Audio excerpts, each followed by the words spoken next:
Well, welcome everyone. I'm happy to have you all here with us today. Again, my name is Elizabeth. We have, with us today, we have UCEAP alumni, we have our UC campus partners, and we also have our system-wide staff here that are coming in from our annual conference. So welcome everyone. It's good to have you here today. I'm really honored to introduce our speaker today. Andrew Kramer is the New York Times bureau chief in Kiev, Ukraine, and he's there today. We're reporting directly from the front lines. Previously, Mr. Kramer worked in Moscow as a reporter covering the countries of the former Soviet Union. And in 2017, Andrew shared with New York Times colleagues a Pulitzer Prize for international reporting for an investigative series on Russia's covert projection of power. He studied abroad with us at University of Copenhagen in Denmark in 1992-93 and graduated from UC Santa Barbara with a bachelor's in history and followed that up with a master's in history from Oxford University. Andrew, we're so happy to have you with us today. Thank you so much for being with us, and we can't wait to hear from you. Well, thank you very much. It's a real pleasure.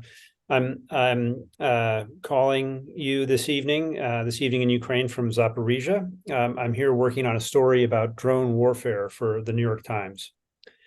I was thinking back on my career and experience at Santa Cruz, and I had a very strange mix of courses. I majored in history. I took politics classes. And I studied Russian, and it's hard to imagine how all that would be useful. But in fact, every bit of it has been very useful in my career, somewhat unexpectedly. I studied abroad in Denmark in 1992 and 1993. And one of the things that I think is valuable about studying abroad is you really have to be resourceful, even in the context of being a foreign exchange student in a university. It's very easy to meet people and to integrate, but there are always some unusual challenges. When I first got to Denmark, I went to a grocery store and bought what I thought were sandwich mixing ingredients, some bread and cheese and mustard, and then I was dishing out the mustard and I found a fish in it because it was actually some sort of pickled herring dish. It was really a shock. But in general, I think that was one of the main benefits from the year abroad was learning to get by in a foreign culture, learning to cope and handle surprises.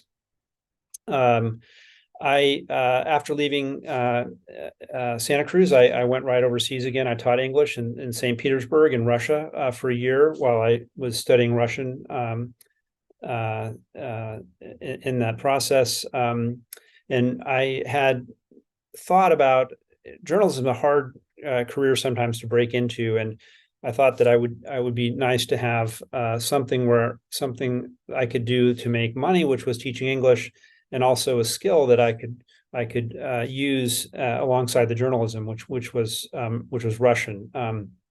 And this worked out in the end. I worked as a news aide for the Washington Post in Moscow, and I worked for the Associated Press, also in Russia, and also in Portland, Oregon, for 4 years, which was really nice. Sort of broadening outside of the region where I ended up specializing in Eurasia. I covered in Portland one of the trials after 9/11 of American Muslims accused of sympathizing with and or plotting terrorism. That was along with a lot of local news, which was very nice as well. I also worked as a freelance reporter. I was working for the Houston Chronicle, the Fort Worth Star Telegram, and the San Francisco Chronicle. I think my first big story as a freelancer was about counterfeit vodka in Russia, where it was like brake fluid and water put into an Absolute bottle, and I went to the laboratory where they were testing suspected counterfeit vodka, and was very surprised that they had a taster who would be tasting these mixtures and determining whether it was Absolute or some sort of counterfeit. and really enjoying the job, drinking all day long. There's also obviously a very dark side to my career in Russia, which spanned the period where there was a glimmer of hope for a different kind of country that might emerge after the breakup of the Soviet Union, and yet always sort of a dark side to the story. One of my early stories, I had interviewed a dissident journalist, and she had told me how frightened she was, that she was, very concerned. She actually started crying, and I was, I was in my early 20s, and was sort of surprised, by this, and that somebody would look on a reporter as with hope that somehow the story would get out. And after that, I made a point of always asking dissidents and opponents of Putin in interviews whether they expected to be killed, and some of them said yes. And we've all seen just in the last year and a half some of the consequences of the trajectory that Russian politics took over this period when I worked in the country. I think the sort of issue with Russia and ran through some of my coverage was that the country never reconciled with its totalitarian past, and still hasn't today. I also covered business in Russia. I covered the oil industry, and I worked also in Iraq, working on stories related to the oil business. I also remember sort of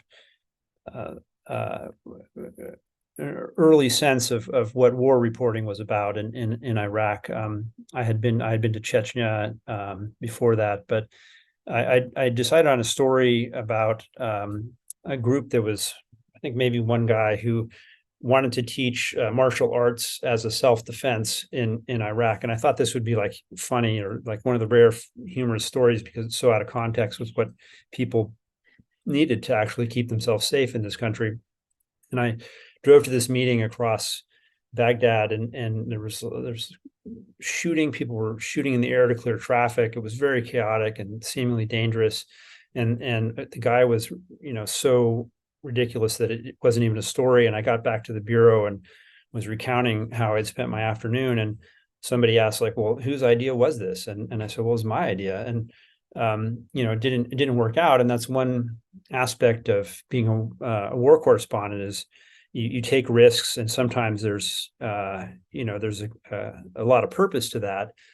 You're telling very important stories, conveying events which people are very interested in and care about. And sometimes you take risks, and stories don't pan out. And so you have to reconcile with that you might be taking grave risks, and in the end, you don't have a narrative, you don't have a story, and that just sort of comes with the job. Some of the big themes that I've been focused on is political change in Eurasia, the politics of Eurasia. But I also like stories, and I've done this, repeatedly through the years, even working on business, working on politics, covering wars, that open a window onto something unexpected.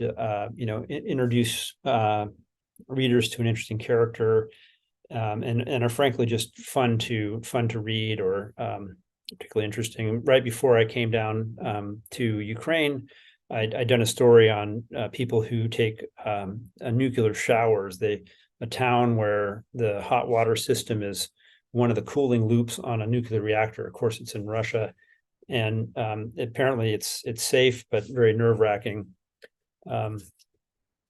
I haven't done so much of that since the war started, and I would want, in addition to talking about my career arc, also wanted to talk a little bit about the war in Ukraine. I left Moscow in, I think it was January 3rd, after the holidays, and with just a carry-on bag, and went out into the snowy street and caught a taxi to the airport. And I never went back home. All my stuff and everything remained in Russia, because I got caught up in the coverage and lead up to the war. And then the newspaper evacuated the bureau, in March of that year because of laws that criminalized reporting. Now we have a reporter who does go back part-time now to Russia. And they closed the Moscow bureau, or they evacuated it to Berlin, and then they opened the Kiev bureau in June of last year. So it's been a little over a year. And the coverage here is, I think, our coverage and just the story in general has shown the world the side of Ukraine that it wasn't very visible before. You see a lot of this volunteerism, patriotism, bravery. I think it was a very inspiring story for a lot of people. Maybe now it's fading a bit, and also the war is in a different place than it was in the early weeks. It's also been a very sad story. A quarter of all Ukrainian children are displaced from their homes. There are about 6 million refugees in Europe now. There are whole cities that have been destroyed in Ukraine: Mariupol, Severodonetsk, Bakhmut. So it's a story that's going to go on, and my intention is to continue to cover it, the reconstruction, security implications of in Eastern Europe of however this war ends. Where we're at now, there have been 3 successful counteroffensives, and these have interacted with U.S. policy. Initially, in the battle for Kiev, the Western allies provided essentially partisan weapons, mostly shoulder-fired anti-tank missiles, and just enough to that if Ukraine had collapsed, it wouldn't have been a scenario like Afghanistan where lots of weaponry would fall into the other side. Then there was a counteroffensive. The battle shifted to the plains in southeastern Ukraine, where artillery was very important. The U.S. provided the 777 system, for example. And then the Kharkiv counteroffensive last fall, which was very sort of blitzkrieg, blitz attack on a weak point in the Russian lines. After that, the Russians began a policy of bombarding heating and electrical infrastructure in Ukraine, and our focus on assistance turned to air defense systems. The Kherson counteroffensive was very, very hopeful moment when the Ukrainian army came into what was the largest city that had been occupied by the Russians about a year ago in November. And the counteroffensive now, it's been a policy of providing assistance reactively in terms of largely what the Russians are doing. If they move in a certain direction, then there's been, such as the bombardment of critical infrastructure, then you had the more sophisticated air defenses. The counteroffensive began in the south about 3 months ago, and I think the sort of emerging consensus is that this would have been successful. The tanks and the armor that the United States and Germany and other countries provided would have been successful, could have been successful if it had been given right after Kherson in the fall of last year, but not now, because in that ensuing year, very dense and extensive minefields were put in southern Ukraine. I think that of all the stories I covered, covering this conflict is really a privilege. I think one of the most searing moments I was entering Bucha on the day after it was reclaimed.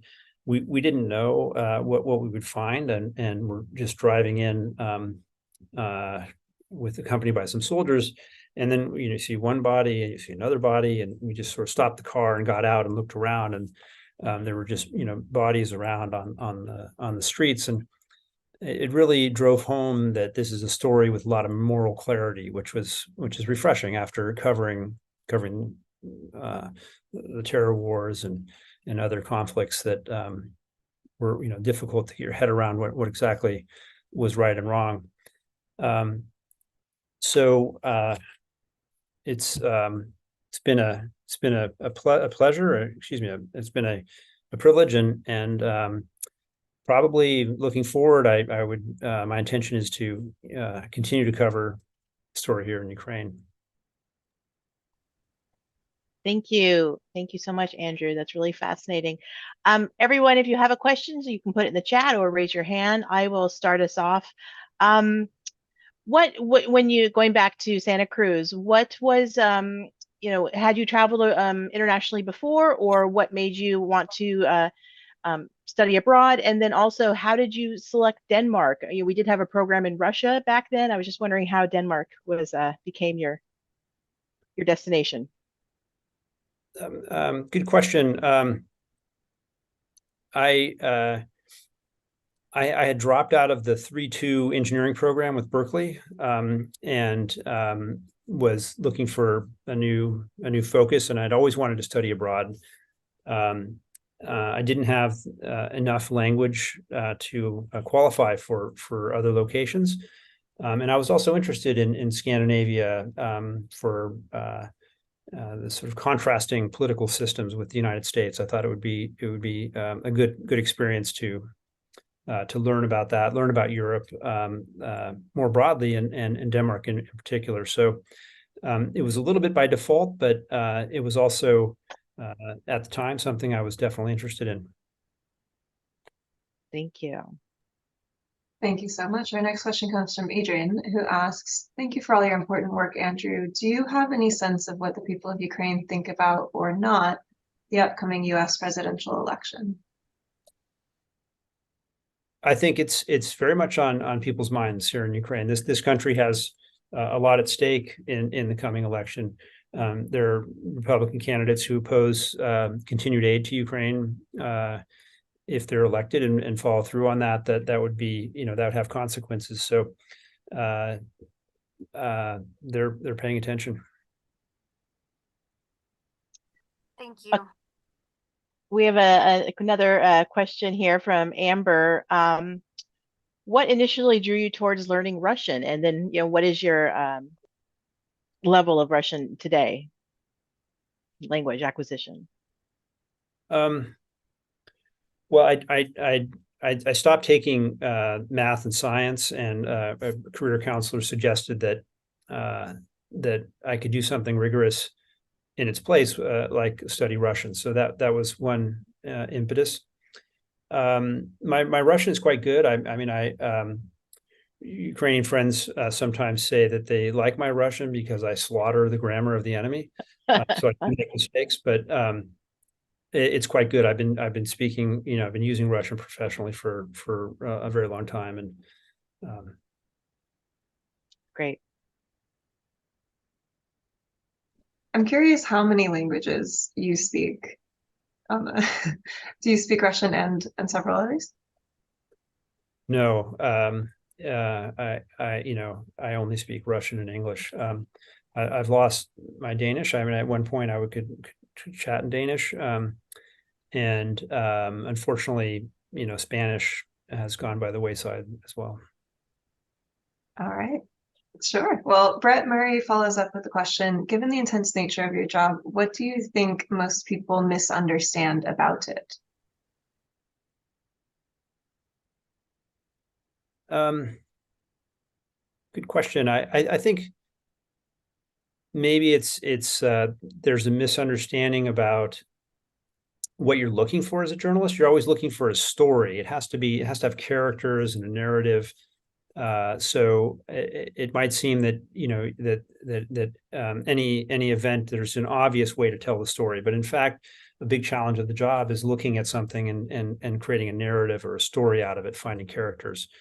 That's one answer. I want to give a shout out to Brett as well. Brett studied abroad with you in Copenhagen, correct? That's Yeah. right.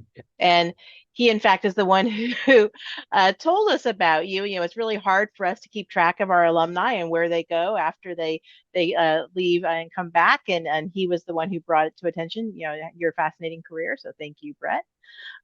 Question from Michael. Why don't the Ukrainians attack the missile and drone launch pads used to attack their cities? They have started doing this. We've seen deep strikes in Russia, starting last fall, but becoming more common now. And this is actually something that I had chatted with Brett about. The Ukrainians are building want to build long range drones and already have some models, and applying something like a startup culture to this. They have lots of different companies, lots of different groups that are building this. Really a capability to hit targets about 1,000 kilometers into Russia, with pretty significant geopolitical consequences if this becomes more common. But they've hit airfields. They just this week they hit as damaged and maybe destroyed 2 ships, a Kilo class submarine, and a landing ship in Crimea. The submarine is used to launch cruise missiles. So that policy is definitely coming into effect. Thank you. Okay. Our next question comes from Relitza, who asks, what advice do you have to students embarking on their study abroad experience? Maybe a bit of a counterexample, because the question on language was interesting, and I do have Russian, but I would think that really choosing a location with a language that you intend to use, you would see a use for professionally would be one bit of advice. I think I would reiterate a piece of advice that I got in the context of going abroad, which subsequently I've thought about this in life in general, after moving, after starting something new, and the advice was, well, it'll be very difficult for the first 2 months. You'll have culture shock. You'll have to be adjusting to things.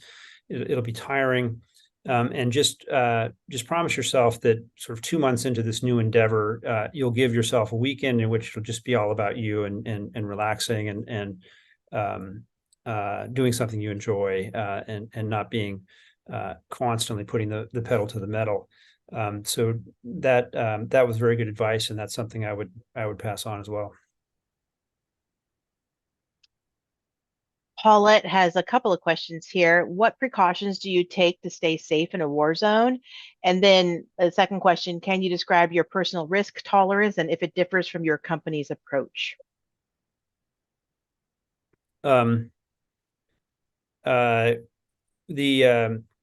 sort of approach to safety for journalists has evolved, and we now work with security advisors that are typically former British soldiers, but still the decision making lies with the photographer or reporter, and what you're weighing is risk and reward. So you're thinking, what is the editorial value of this story, and what is the risk that I'm taking? So if you have a potentially very good story, that would justify a lot more risk.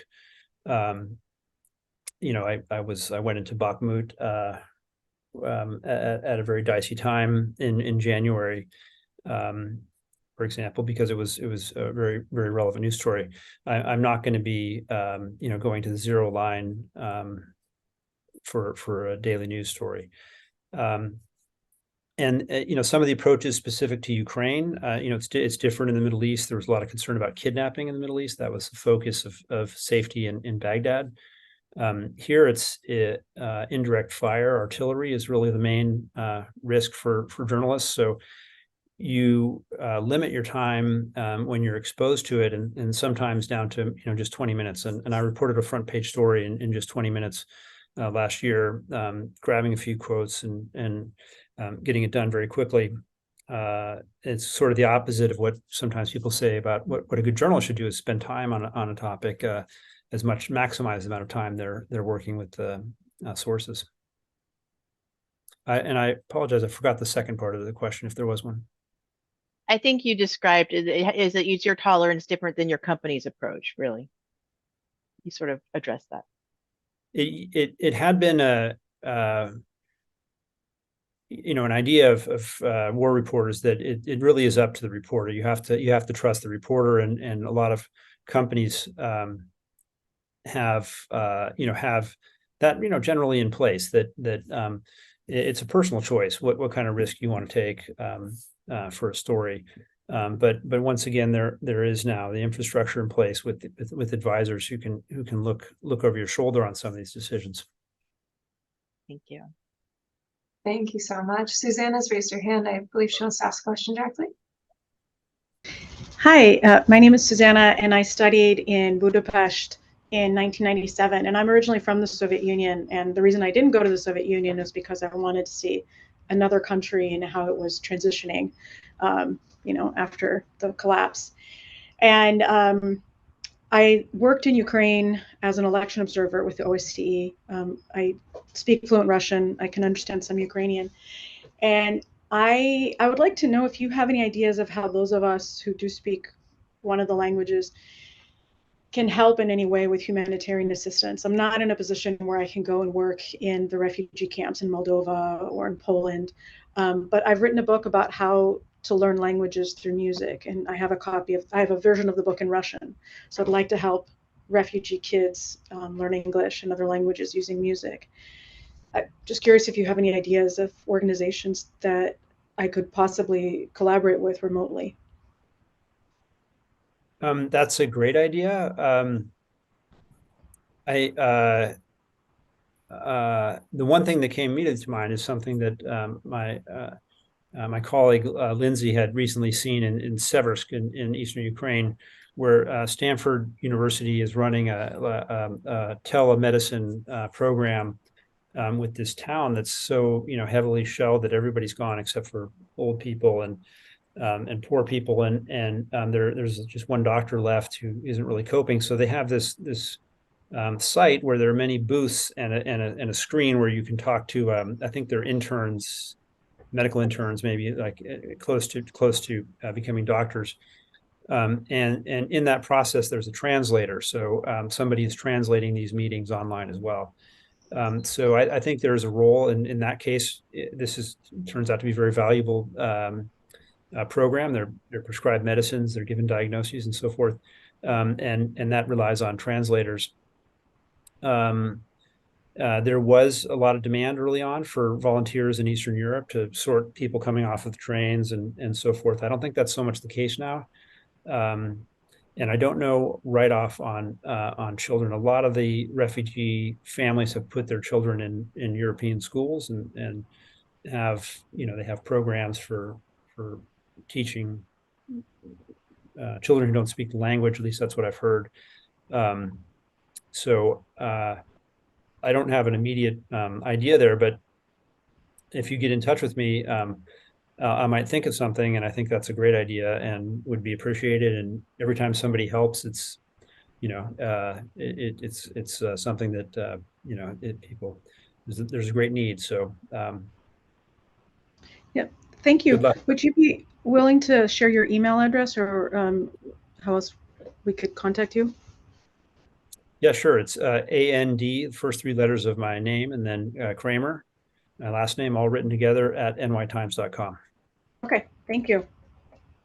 We can send it out as well after the talk. Hannah, did you want to ask your question in person? It's quite long. Are you? If not, we can Sure. read it. Of course. Sorry about that. My question is, I'm just curious what your thoughts are for students who are studying abroad in countries where the government's values maybe don't align with students' values. Does the potential for an exchange of ideas and culture outweigh the monetary benefit that student is bringing to a country where that monetary support could be kind of seen as supporting a government where they don't align with those values?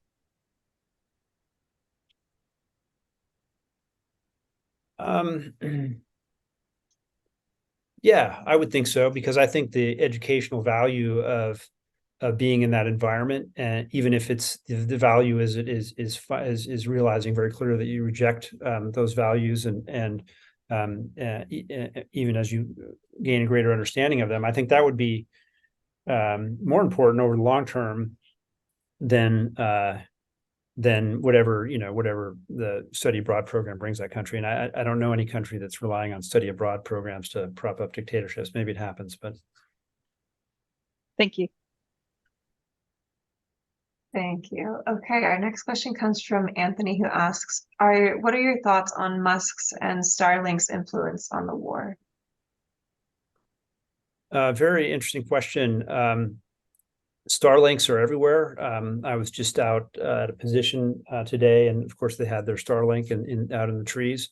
It's been critical for the military, but it's also played a very important role for millions of people, because they set up quickly in towns when the cell phone coverage is down, and provide reliable internet. People can call their families and stay in touch.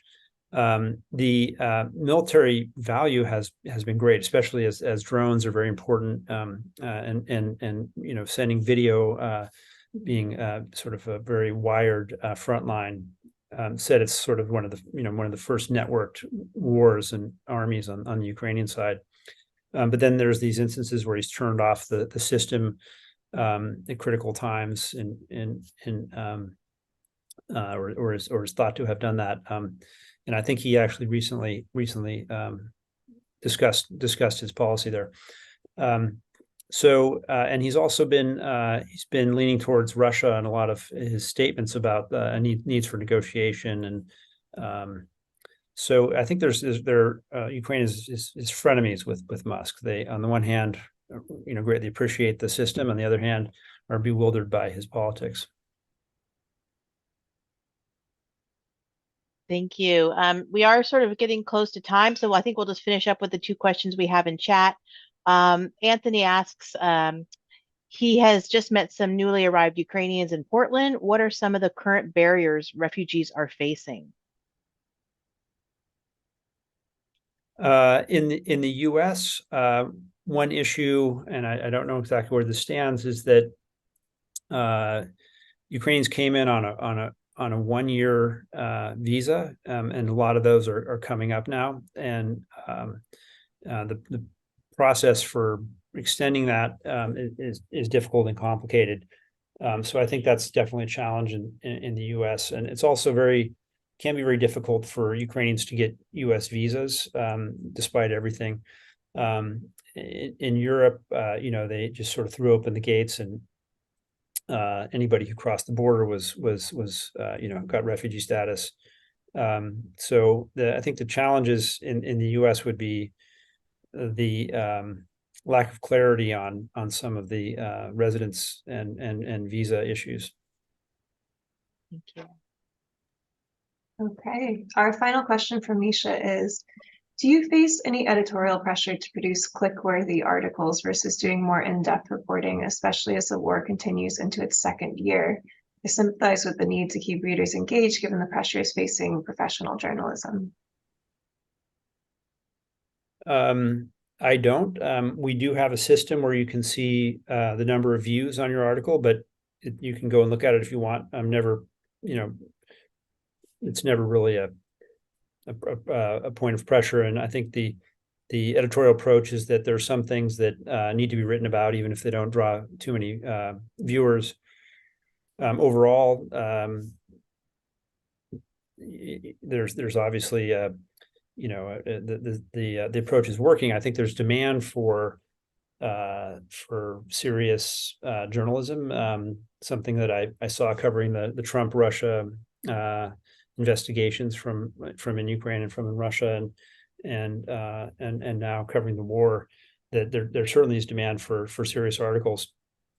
One question is the distinction between very up to the minute news, which is a little bit of a commodity, but also turns out that there's demand for that done by us, and so there's been this live coverage of Ukraine now for 19 months. And I think that is quite a successful product commercially as well.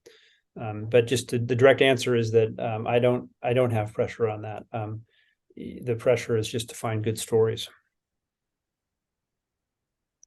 Thank you, Misha, for that question. Well, I think we're going to wrap it up. Thank you so much, Andrew, for joining us here today. I will share your email out with everyone with a link to, hopefully we're going to record this and put it out for other people to view after if they were unable to join us today. But thank you again for all you do for representing UCEAP, and we're all following what you're doing as far as writing on the war in Ukraine, and we appreciate you taking the time, especially at 11 o'clock p.m. your time, to be with us. So we really appreciate that. So thanks again. Thank you, and thank you for organizing the Year Abroad in Denmark. Thanks. Bye, everyone. Thank you. Thank you so much. Have a lovely evening. Thank you.